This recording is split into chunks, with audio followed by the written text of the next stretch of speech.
పహల్గాం ఉగ్రదాడిలో మన భారతీయులు 26 మంది ఉగ్రదాడిలో చనిపోయినందుకు నిరసనగా మన భారత ప్రభుత్వం మన సైనికులు, మన వీర సైనికులు, మన జవాన్లు వాళ్ళని అంతమొందించడం జరిగింది.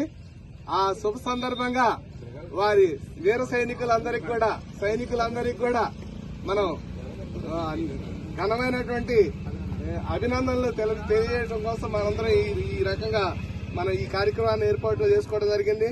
ముఖ్యంగా భారత్ లో నెత్తుడి దారులు పారించినటువంటి లష్కరే తోయిబా చీఫ్ హఫీజ్ సయీద్ అనే అతను చాలా ఘోరాతి ఘోరమైనటువంటి మరణానికి గురయ్యాడు.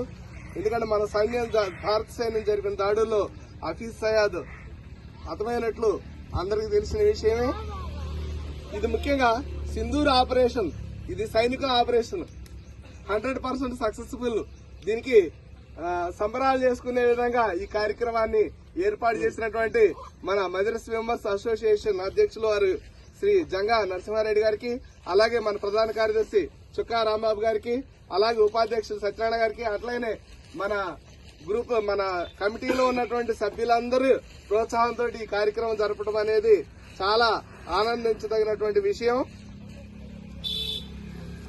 అయితే ఈ రోజున భారత్ ఏ పాట అయితే చెప్పిందో ఆ ఉగ్రదాడిని వాళ్ళందరినీ అంతం చేస్తామన్నది చాలా వరకు ఉగ్రదాడులకి పాల్పడే సైనికుల్లాగా తయారు చేసినటువంటి ఉగ్రవాద సంస్థని నేలమట్టం చేసినటువంటి సందర్భం నిన్నటిది.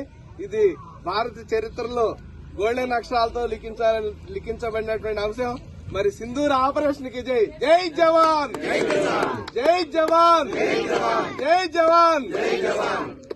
జవాన్లకి పూర్తిగా అభినందనలు తెలియజేస్తున్నాం.